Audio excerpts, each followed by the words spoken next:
네, 오늘 저는 이제 룻기 강의 6번째 시간입니다. 기다림의 축복 이런 제목으로 하나님 말씀을 전하겠습니다.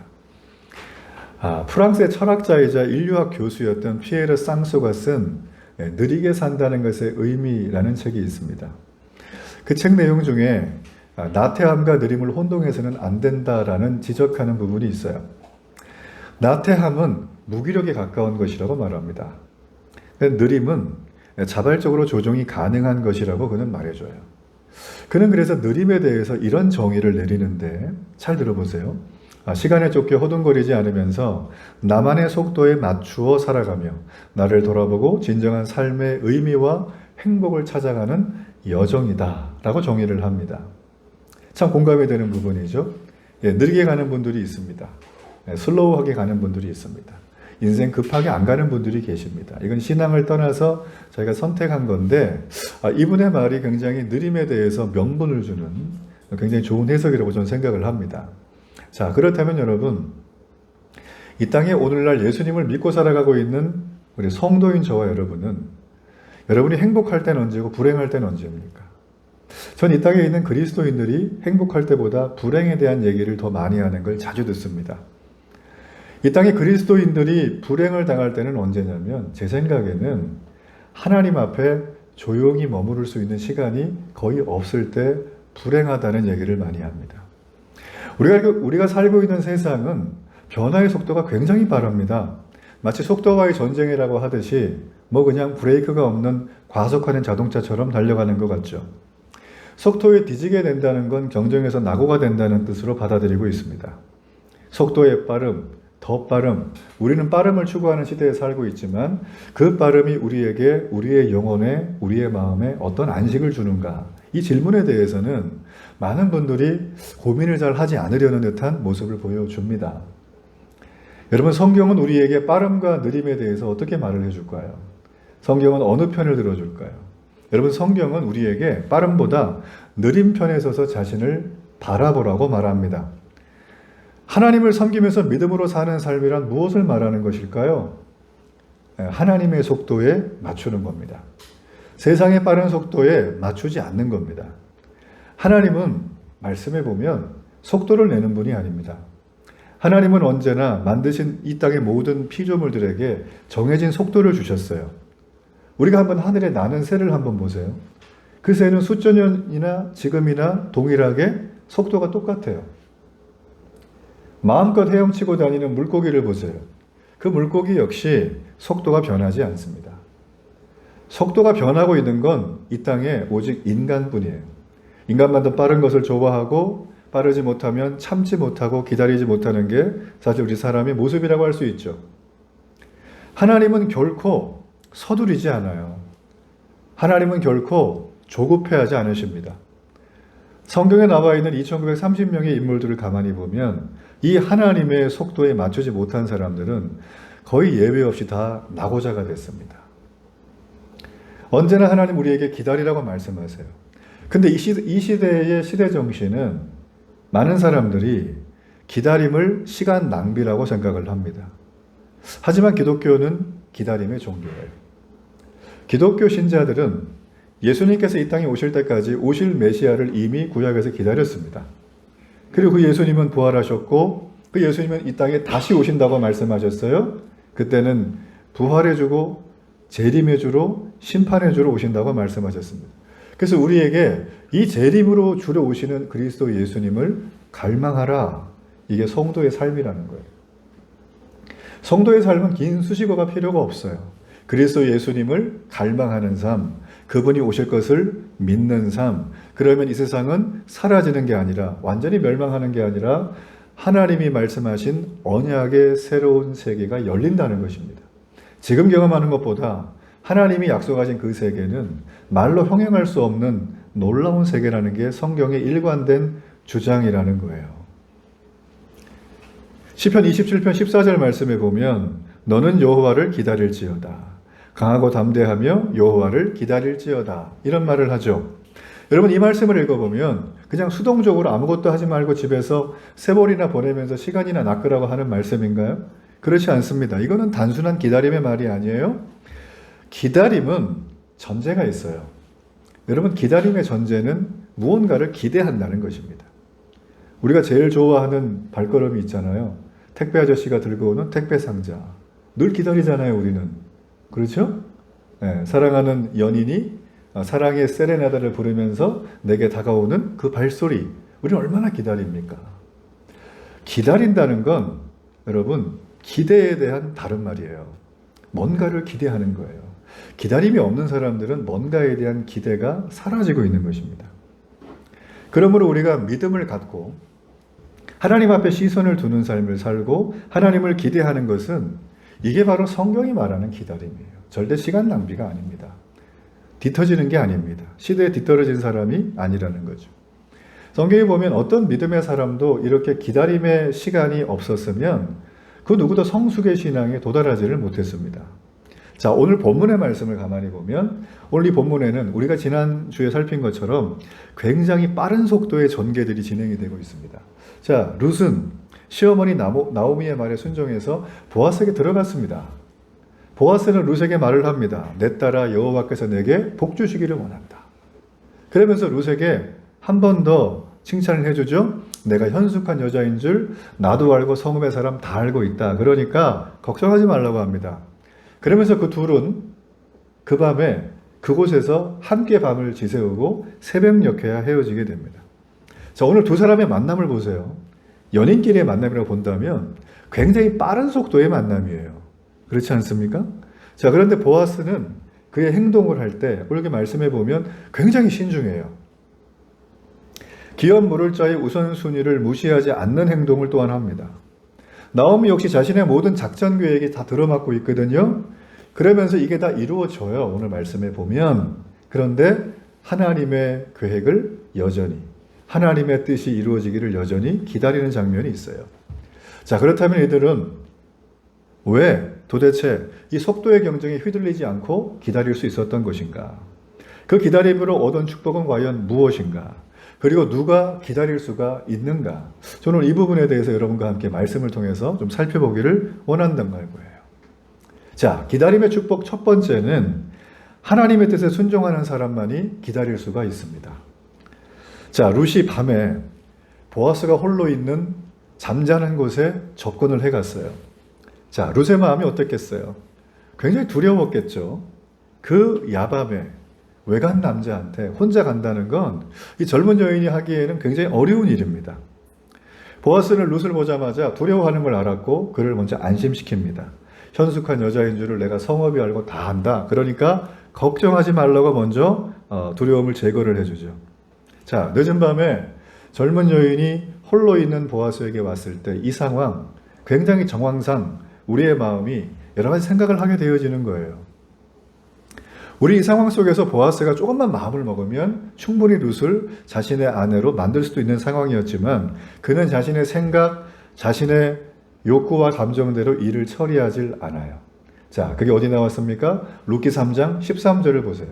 자, 우리 이 말씀을 함께 한번 읽어봅니다. 이 밤에 여기서 머무르라. 아침에 그가 기업 물을 자의 책임을 내게 이행하려 하면 좋으니 그가 그 기업 물을 자의 책임을 행할 것이니라. 만일 그가 기업 물을 자의 책임을 내게 이행하기를 기뻐하지 아니하면 여호와께서 살아계심을 두고 맹세하노니 내가 기업 물을 자의 책임을 내게 이행하리라. 아침까지 누워있을지니라 하는지라. 자, 말이 굉장히 길지만 정리해보면 이거죠. 보아스가 지금 하는 얘기는 무슨 얘기냐면 룻과 당장 결혼하고 싶어요. 룻이 마음에 들어요. 너무 좋아요. 그런데 지금 보아스는 무슨 얘기 하나요? 기업 물을 자의 우선권이 법적으로 내게 있지 않고 나보다 더 가까운 친족이 있다라는 거예요. 지금 보아스는 여기서 말하는 법은 뭘까요? 하나님의 법이에요. 하나님의 율법입니다. 하나님의 율법을 어기면서까지 룻을 선택하지 않겠다고 보아스가 말하는 거예요. 만약에 보아스가 하나님의 법을 무시하고 룻과 결혼을 하게 되면 더 가까운 친족이었던 그 사람이 보아스를 고발할 수도 있겠죠. 또 보아스가 율법이 어긴 사람이 되기 때문에 많은 지탄을 받을 수가 있습니다. 그리고 그들의 결혼은 행복하기가 매우 어려웠을 거예요. 지금 보아스는 룻이 자신의 마음에 굉장히 들었어요. 하지만 율법을 어기면서 결혼할 수는 없었다는 거죠. 그는 하나님의 뜻대로 그 일들이 이루어지기를 원했던 사람이에요. 누가요? 보아스가 그렇게 원했다는 것입니다. 자, 그런 이유 때문에 지금 룻과 하룻밤을 같이 지냈지만 아무런 일이 벌어지지 않았다는 거예요. 자, 그는 그 하룻밤을 지내면서 그의 심정을 토로한 대목이 등장합니다. 금방 읽었던 말씀 중에 보면 여호와께서 살아 계심을 두고 맹세한다라고 했어요. 자, 지금 보아스가 어떤 상황입니까? 단둘이 있는 상황인데 그에겐 욕망이 있는데 그 욕망이 교차되는 순간에서도 그는 뭘 하고 있어요? 하나님의 살아계심을 고백하고 있는 거예요. 이게 신앙 아닙니까? 신앙이 작동해야 될 지점은 바로 이 지점이라는 거예요. 너무 다 좋을 때는 신앙이 분별이 안 됩니다. 그러나 우리의 삶에 결정적으로 내게 기회가 오거나 결정적으로 내가 위기가 왔을 때 그때 신앙이 작동을 하는 게 바로 보아스라는 거예요. 제가 자주 말하지만 보아스 같은 신랑감을 꼭 만나길 주의 이름으로 축복합니다. 제 별명이 예전에 보아스였다는 걸 여러분 기억하시길 바랍니다. 자, 보아스는 하나님의 뜻에 자기의 마음을 굴복시키죠. 그게 오히려 룻을 보호해주는 계기가 된 겁니다. 말씀해 보면. 저는 여기서 이 하나님의 사랑을 봅니다. 그게 바로 뭐냐면 헤세드예요. 이 헤세드라고 하는 말은 히브리어인데 이게 원래 인내라는 뜻이에요. 인내. 10절에 보면 내가 베푼 인내가 이런 말이 나오죠. 이 헤세드라는 말이 등장을 해요. 이 말씀 속에는. 헤세드는 과연 무엇인가? 바로 하나님의 말씀의 언약 속에서 자비를 베풀어주는 그걸 말합니다. 인간들이 헤세드를 흉내냅니다. 그러나 인간의 헤세드는 언제나 상대적인 거죠. 그렇지만 하나님의 헤세드는 인간의 헤세드와 질이 다릅니다. 내용이 다릅니다. 기간이 무한정입니다. 하나님의 헤세드는 영원 전부터 시작을 했어요. 우리를 사랑하시는 거예요. 그리고 그분은 말씀으로 이 세상을 창조하셨고 말씀으로 우리에게 약속을 주셨어요. 이걸 언약이라고 하죠. 그리고 이 말씀을 내가 세상 끝날까지 반드시 이룰 것이다. 누구의 방식으로? 하나님이 영광 받으시는 방식으로. 그게 여러분 헤세드의 핵심적인 정리예요. 그 헤세드 안에 들어가면 하나님의 헤세드 안에 들어가면 거기에는 헤세드의 사랑이 있습니다. 그 헤세드 안에는 헤세드의 공의가 있습니다. 그 헤세드 안에는 헤세드의 인내가 있습니다. 그 헤세드 안에는 헤세드의 자비로움이 있습니다. 보아스는 이 헤세드를 눈치챘고 알았고 지금 경험하면서 룻에게 이런 말을 하는 거예요. 룻이요, 당신이 보니까 먼저 그 놀라운 헤세드의 인애를 시어머니에게 베풀어 주고 있군요. 나도 당신처럼 지금 이 시간 헤세드를 베풉니다. 언약의 근거에서 헤세드를 베풀겠습니다. 지금 13절의 말은 그 얘기예요. 한마디로 말하면. 너무 아름답지 않습니까? 그러면서 보아스가 그 다음 행동이 14절에 나오는데 행동이 아주 쉽습니다. 어떻게 하냐면 그 여인을 보호하기 위해서 타잔마당에 몰래 들어왔잖아요. 그러면 지금 나가면 문제가 생길 수도 있겠죠. 누가 보면. 그렇죠? 그래서 아무도 볼 수 없는 그 밤을 지내고 새벽녘에야 룻을 보내주는 거예요. 보아스가 지금 한 행동은 밤새도록 룻을 지켜준 거예요. 그러면서 헤세드의 약속을 재확인시켜 줬다는 것입니다.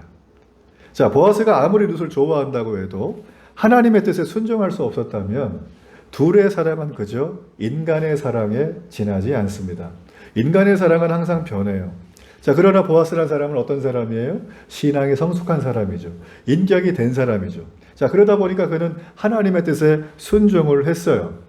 그 순종을 하고 나니까 어떻게 돼요? 오히려 룻을 보호해 줄 수가 있었던 거예요. 자, 잘 보면 지금까지 했던 그 얘기는 지금 보아스가 순종을 했어요. 어디에? 하나님의 말씀에. 그죠? 그러면서 그 순종한 그것이 우리가 볼 때 아이고 멍청한 것, 시대에 뒤떨어지는 것 아니야. 왜 그렇게 기다려? 네가 원하는 대로 해. 그랬으면 되죠. 근데 보아스가 안 그러는 거예요. 보아스는 지금 라면이 먹고 싶은데 참고 있는 거예요. 보아스는 지금 내가 뭔가를 하고 싶은데 안 하고 있는 거예요. 무엇 때문에? 하나님의 말씀 때문에. 하나님의 말씀에는 기업 부르는 게 나보다 더 가까운 친척이 있는 거예요. 그 사람이 먼저 우선권이 있기 때문에 나는 하나님의 말씀 때문에 지금 룻을 너무 좋아하고 사랑하지만 지금은 내 아내가 될 수가 없습니다. 이렇게 얘기를 하는 거예요. 자, 여기까지가 지금 14절의 말씀이라는 겁니다. 3장 14절의 말씀. 순종함 때문에 오히려 룻을 보호해주고 있는 이 보아스의 모습. 자, 오늘 말씀을 통해서 하나님은 우리에게 과연 무엇이라고 말씀하고 계십니까? 우리가 하나님의 뜻에 순종할 때 기다릴 수 있다는 것입니다. 반대로 말하면 기다리지 못하는 사람은 하나님의 말씀과 상관없는 삶을 살아가는 사람이라는 거예요. 자, 우리는 이 땅을 살아가면서 죄성이 있습니다. 모든 인간들은 이렇게 하나님 말씀이 들려도 저를 포함해서 하나님의 뜻을 추구하기보다는 내 중심적이고 내 뜻을 관찰하는 인생을 살려고 기본적으로 걸어가게 됩니다. 자, 그럴 때 나타나는 게 보통 두 가지가 있는데 첫 번째가 무엇이냐면 자신의 욕심 따라 살아요. 자, 누가복음 9장 23절에 보면 예수님이 이걸 다 하시고 이런 말씀을 하셨어요.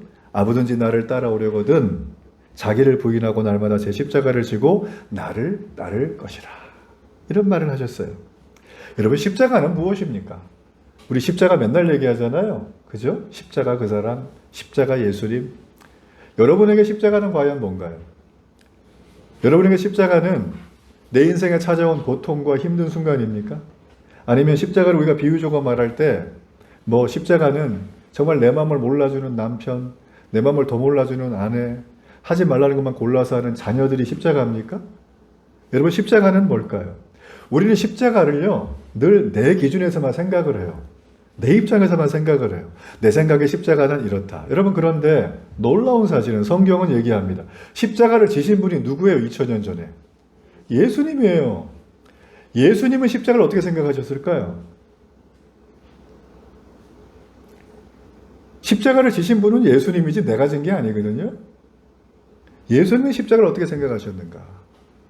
예수님은 그 말씀 우리에게 해주셨는데 예수님은 십자가를 어떻게 생각하셨는가? 예수님은 하나님의 뜻을 이루기 위해서 이 땅에 하나님의 아들로 오셔서 십자가를 지기로 작정하신 거예요. 예수님의 십자가는 지극히 자신의 뜻이 아니라 아버지의 뜻을 이루기 위한 십자가였어요. 그 십자가를 졌기 때문에 오늘날 우리는 어떻게 되어 있나요? 하나님의 자녀가 될 수 있는 기회가 열리게 됐던 거예요. 그렇지만 예수님은 이 마지막 십자가 앞에서 그의 마음을 토로하는 말씀을 하십니다. 마태복음에 보면 이런 말씀 하시죠. 내 아버지여, 만일 할만하시거든 이 잔을 내게서 지나가게 하옵소서. 그러나 내 원대로 마시고 아버지의 원대로 하소서. 십자가도 내가 지기로 작정을 했지만 얼마나 고통이겠어요. 육체적인 고통과 아픔이 있습니다. 그리고 영적인 단절감이 있습니다. 그렇기 때문에 이 십자가를 지려고 오셨지만 그 십자가 앞에서 예수님도 이런 말을 하는 걸 우리가 볼 수가 있다는 거예요. 주님은 마지막 십자가의 고통 앞에 놓고 하나님의 뜻에 순종하기를 고통보다 더 원했다는 것입니다. 자, 여기서 우리에게 주는 영적인 교훈이 있습니다. 우리가 살아가면서 고통을 당하죠. 고난의 순간이 있습니다. 여러분, 그렇지만 그 고통당하고 고난당한 것들이 하나님의 말씀과 별 관계가 없는 것이라면 그냥 제풀에 넘어진다 그러죠. 길 가다가 넘어졌는데 자기 발에 자기가 걸려서 넘어졌다. 이걸 뭐라 그러죠? 바보. 그런 얘기죠. 간혹 그럴 때 있잖아요. 막 급하게 나가다가 막. 저도 예전에 한번 넘어져 봤는데 너무 아프더라고요. 넘어졌는데 팔꿈치 다 까지고요. 속으로 아이고 이 바보야. 조금만 신중하지. 여러분, 우리의 고난과 고통이 하나님의 말씀, 하나님의 뜻, 하나님의 계획, 하나님의 생각과 관계가 없다면 그냥 그 고통과 고난은 우리에게 별 의미를 주지를 못합니다. 그냥 이거는 고생하는 거예요. 고생하는 거. 주님은 십자가를 지기 전에 우리에게 말하셨어요. 고통과 고난을 겪으시고 느끼셨어요. 그렇지만 아버지의 원대로 하겠다고 말씀을 택하신 겁니다. 전 여러분도 이렇게 말씀을 택하길 주의 이름으로 축복합니다. 자, 우리가 이 하나님의 뜻에 순종하지 못할 때 나타나는 현상이 하나 더 있어요. 그게 뭐냐면 조급한 거예요. 기다리지를 못합니다. 하나님을 바라보면서 믿음으로 산다고 하는데 우리의 마음과 우리의 생각은 항상 어디가 있어요? 주변 다른 데를 막 자꾸 기웃거려요. 나도 모르게. 저도 그럴 때 많거든요.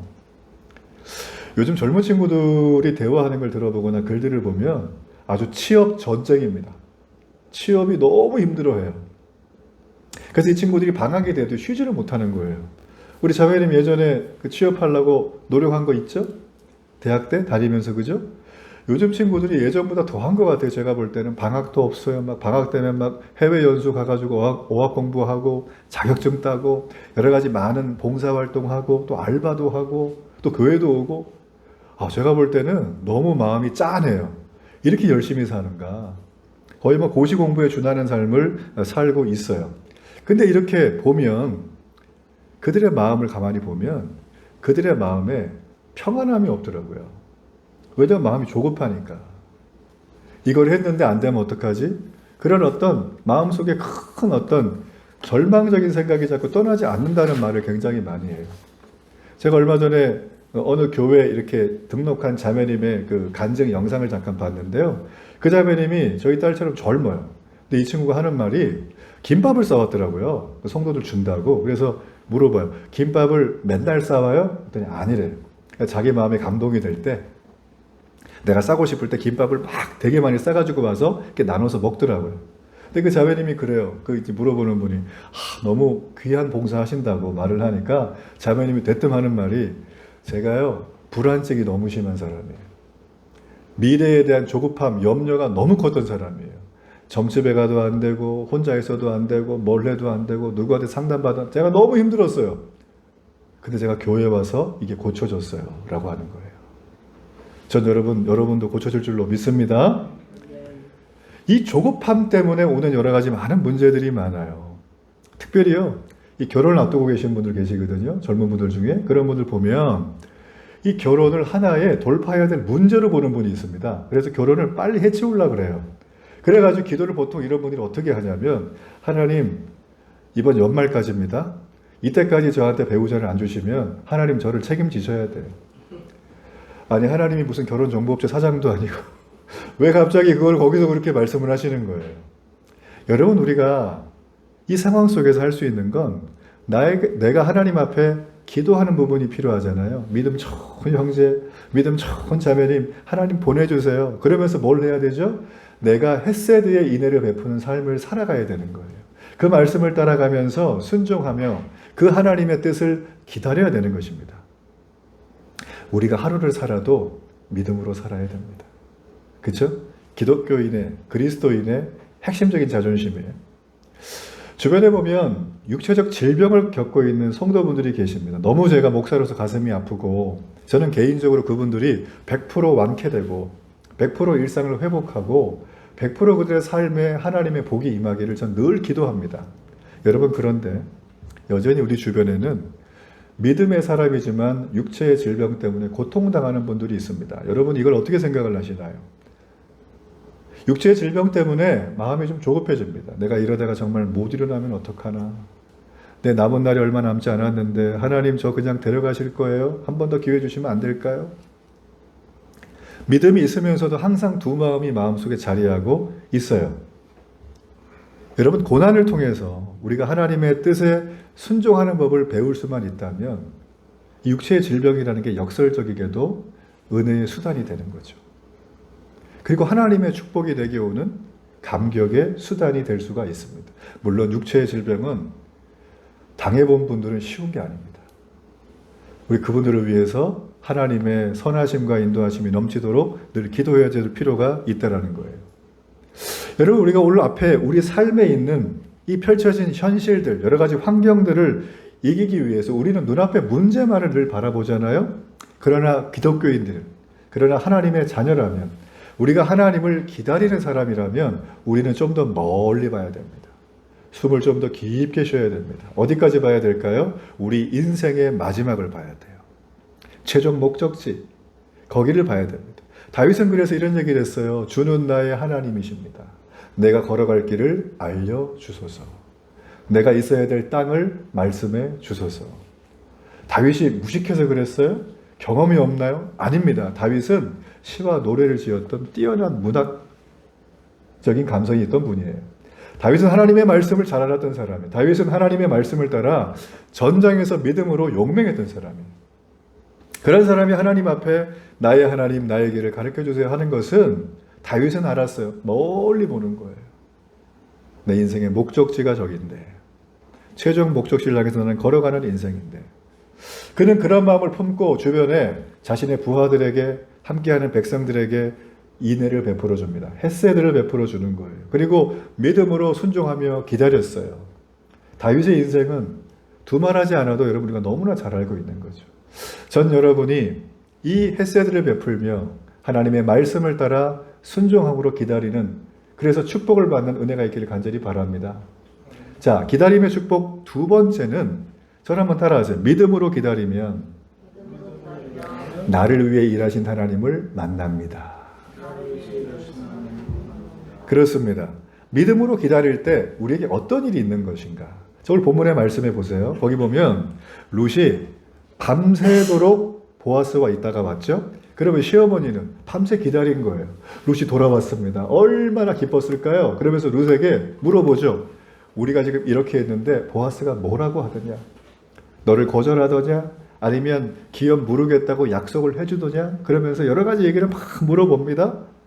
그랬더니 룻이 17절에 보면 그 있었던 일에 대해서 상세하게 말을 해줍니다. 자, 17절의 말씀 함께 한번 읽어볼까요? 시작. 이르되 그가 내게 이 보리를 6번 내어주며 이르기를 빈손으로 내 시어머니에게 가지 말라 하더이다 하니라.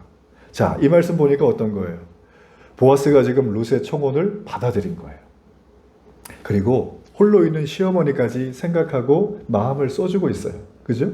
그러면서 양식이 필요한 걸 알기 때문에 양식을 최대한 많이 주는 거예요. 최대한 많이.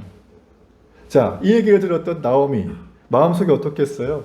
이제 우리의 모든 계획이 전부 다 제대로 이루어져 가고 있다. 너무나 기뻐하고 있었을 거예요.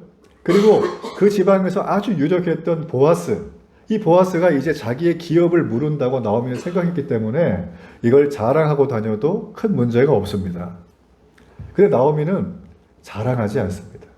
그의 반응이 어디 나오는가? 18절의 말씀입니다. 자, 이 말씀을 함께 읽어봅니다. 이에 시어머니가 이르되 내 딸아 이 사건이 어떻게 될지 알기까지 앉아있으라. 그 사람이 오늘 이 일을 성취하기 전에는 쉬지 아니하리라 하니라. 자, 여기 말씀해 보니까 내 딸아 이 사건이 어떻게 될지 알기까지 앉아있으라는 거예요. 앉아있으라. 자, 여기서 앉아있으라는 말은 무슨 말이에요? 아무것도 하지 말고 그냥 있으라는 거예요. 자, 그런데 여러분 우리가 알다시피 지금까지 이들은 생존을 위해서 쉰 적이 없어요. 이들은 자기의 고향에 기근이 들었습니다. 먹고 살기 힘들으니까 베들레헴을 떠나서 저기 외국으로 이민을 갔어요.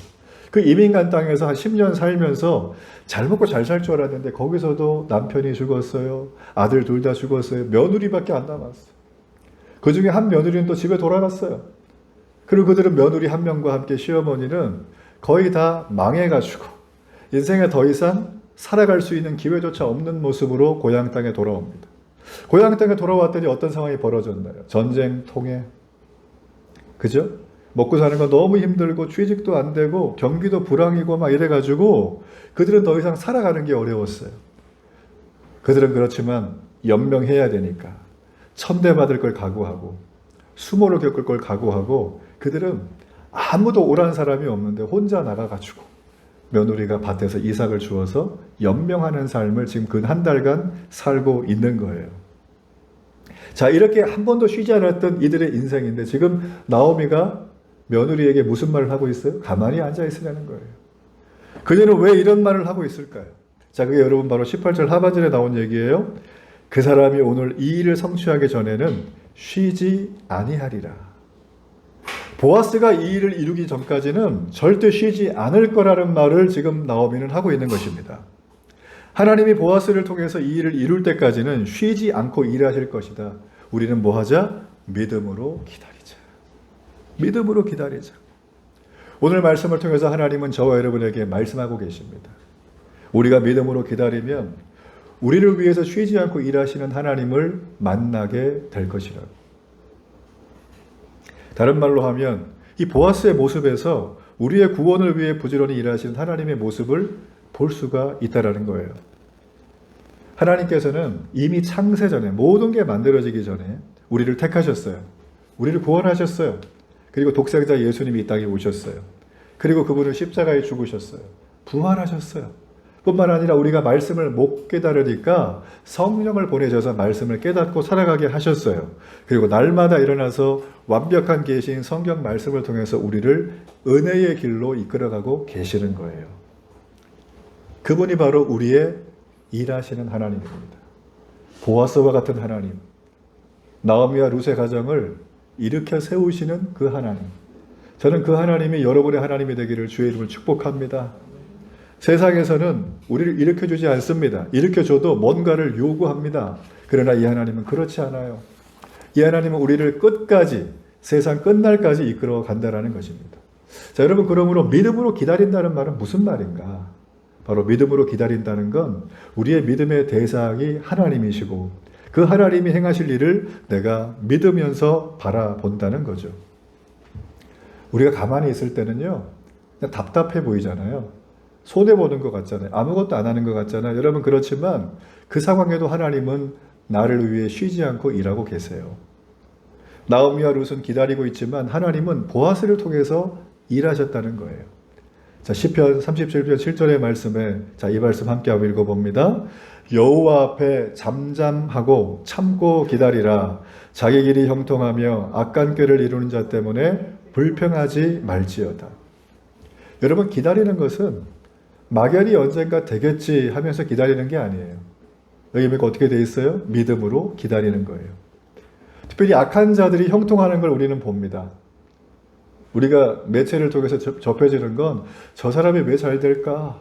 저러면 안 되는데. 내 주변에도 있죠? 저렇게 막 말도 함부로 하고 막 행동도 이상하고 막 뭐 하는 것만 다 거짓말하고 하는 사람들이 좀 안 돼야 되는데 그냥 잘 먹고 잘 사는 것 같아. 그럴 때 우리 마음에 어떤 마음이 드나요? 분노가 일어납니다. 악한 자들의 형통 때문에 분노가 일어나요. 그러나 주님 말씀하시죠. 분노하지 말고 나를 믿고 기다려라. 믿음으로 기다리는 자들은 하나님께 초점을 두는 자들이에요. 어떤 상황이 와도 내 자신에게 초점을 두지를 않습니다. 내가 믿음으로 결단했잖아요. 내가 이번 주에는 꼭 성경을 하루에 2장씩 읽어야지. 한 3일 정도 읽다가 4일째는 바빠요. 5일째는 더 바빠요. 6일째는 기억도 안 나. 막 이렇게. 그러면 주일날 딱 오면 주여 3일밖에 못했나이다. 제가 그럴 때 여러분에게 해드리는 해결책을 하나 말씀드릴게요. 그냥 3일 인생으로 사세요. 3일 하고 다시 시작이다 또 하고 이렇게 하면 아주 마음이 편해집니다. 우리의 삶에는요, 하나님을 바라보게 하는 것보다 나 자신을 볼 때가 너무 많다라는 거예요. 그러나 믿음으로 기다리는 자들은 어떤 특징이 있나요? 나를 바라보지 않고 하나님을 바라본다는 거예요. 여러분, 이거는 영적 삶에 있어서도 굉장히 마찬가지의 내용을 보여줍니다. 자, 우리 야고보서 5장 11절의 말씀인데 제가 한번 읽어볼게요.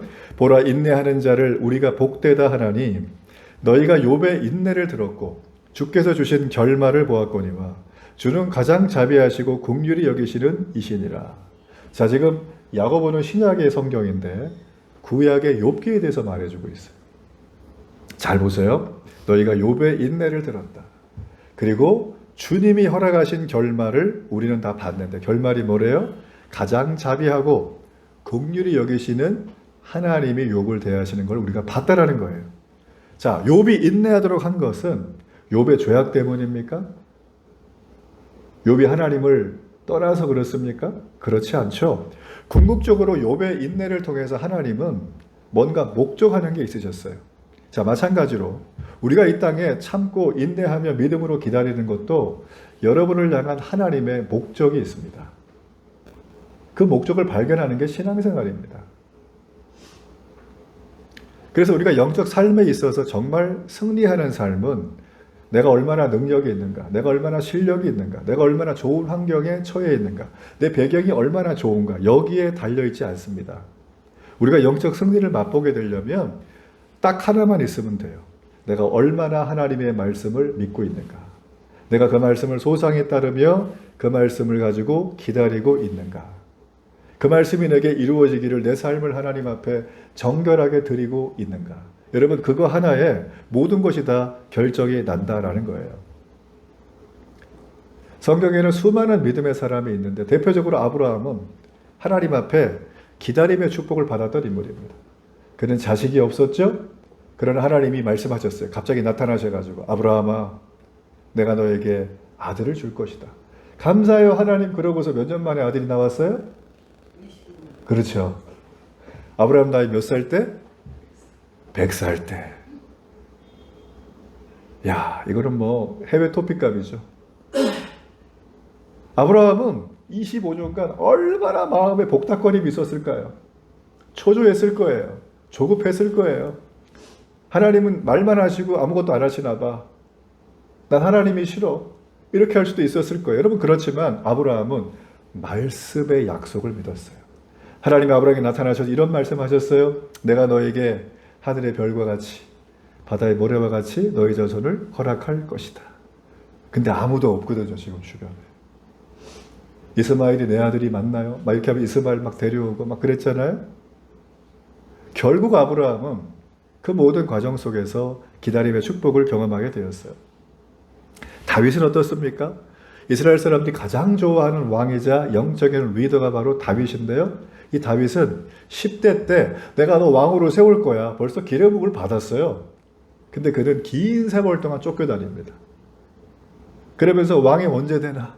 왕이 언제 되나? 얼마나 많이 기다렸겠어요. 그것도 쫓겨다니면서 내가 오늘 죽을지 내일 죽을지도 모르는 그 상황 속에서 다윗은 살았다는 거죠. 여러분, 우리가 살고 있는 시대는 어떤 시대입니까? 제가 말씀드렸지만 느리게 산다는 것의 의미에 대해서 별 생각을 안 하는 시대입니다. 지금의 시대는 조급한 시대입니다. 지금의 시대는 기다리는 게 매우 힘든 시대입니다. 기다리면 뒤처진다 그래요. 기다리면 시대에 뒤떨어진다 그래요. 기다려서 너 손해본다니까 항상 이런 말 우린 듣고 삽니다. 때에 따라 맞을 수가 있어요. 아침에 주문하면 그 다음날 오는 하루 배송이 있죠. 근데 요즘엔 어떤 배송이 생겼어요? 반나절 배송. 우리는 그냥 빨리빨리 하는 게 너무나 익숙한 거예요. 전 이런 걸 보면서 성경 말씀에 근거해 볼 때 저는 마치 지금의 세상이 이런 것 같아요. 농부가 오늘 씨를 뿌렸는데요. 그 다음날 열매를 거두려고 하는 것과 같다. 기다림의 과정이 없어요. 열매가 나오지도 않겠지만 나와도 이상하겠죠. 그래서 우리가 이 땅을 살아가면서 내가 믿음의 삶을 살아가지만 이런 시대의 정신과 우리가 살다 보니까 나도 모르게 조급해지는 거예요. 저도 그렇고요. 기다리는 게 너무 힘들어요. 그래서 신앙생활에서 가장 어려운 게 뭡니까? 그랬더니 믿음을 갖는 게 아니라 기다리는 게 힘들대요. 많은 분들 얘기가. 제가 아침에 이제 좀 교회를 좀 일찍 오거든요. 그래서 아침에 주일날 오늘 아침에 기도하는데 제 마음속에 1년간 있었던 고민이 해결되는 아이디어를 얻었어요. 자, 그 고민이 뭐냐면 바로 이 강대상이에요. 제 강대상이 제가 교회를 이제 개척을 한 다음에 강대상을 이렇게 살려고 봤는데 너무 비싼 거예요. 강대상이 인테리어비 3분의 1, 4분의 1 정도 하는 거예요. 너무 비싸요. 그래서 야, 이거 너무 비싸서 안 되겠다. 그래가지고 강대상을 좀 알아봤어요. 알아봤는데 강대상은 너무 비싸요. 중요한 건 일단. 그래가지고 야, 이건 안 되겠다 싶어서 다른 걸 찾아보다가 메뉴판 거치대가 있더라고요. 이게 메뉴판 거치대예요. 강대상이 아니고.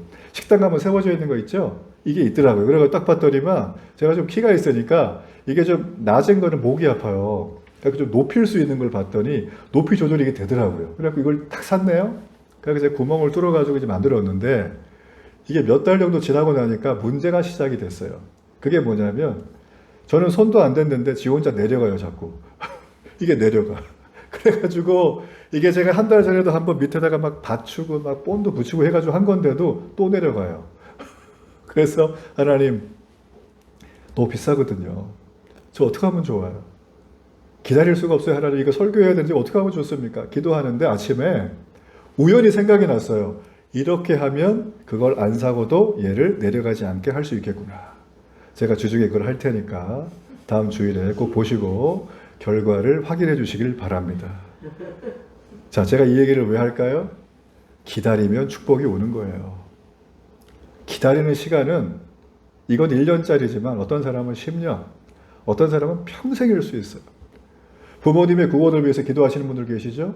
소중한 사람을 위해서 기도하는 분들 계시죠? 그 영혼 구원을 위해서 평생 가기도 합니다. 우리가 잘 알고 있는 기도의 사람, 그 사람도 자기가 평생의 친구 몇 명이 있었는데 늘 기도했대. 영혼 구원을 위해서. 근데 자기가 눈을 감을 때까지 그 친구가 교회를 오지 않았어요. 예수를 영접하지 않은 거예요. 근데 그가 죽고 나서 얼마 있다가 그 사람이 교회를 가게 되고 예수님을 믿게 되었던 거예요. 우리의 기도, 우리의 기다림은 절대 땅에 떨어지지가 않습니다. 전 여러분에게 부탁합니다. 내 삶이 어떤 상황이 와도 하나님의 때를 바라보십시오. 하나님께 시선을 두세요. 우리의 믿음으로 소망 중에 하나님 앞에 인내하며 기다릴 수 있도록 하나님 내게 은혜를 달라고 기도하시길 바랍니다. 하나님은 우리에게 우리의 원래 속도대로 살라고 말씀하셨어요. 하나님은 공중의 새도 그 속도대로 살 수 있도록 하셨어요. 그 물고기도 속도대로 살 수 있도록 하셨어요. 오직 인간만이 빠름을 추구하다가 이렇게 마음이 아프고 세상이 깨지기 시작을 하는 거예요. 말씀의 결론을 맺겠습니다. 우리는 어떤 상황이 와도 하나님을 봐야 합니다. 보아스처럼 그 상황 속에서도 그는 자기 생각대로 하지 않고 하나님 말씀대로 했을 때 자기도 믿음의 삶을 살았고 룻도 보호해주고 그에게도 하나님의 은혜가 있었어요. 전 여러분이 이런 하나님의 은혜를 경험하는 축복과 간증이 있기를 간절히 축복합니다.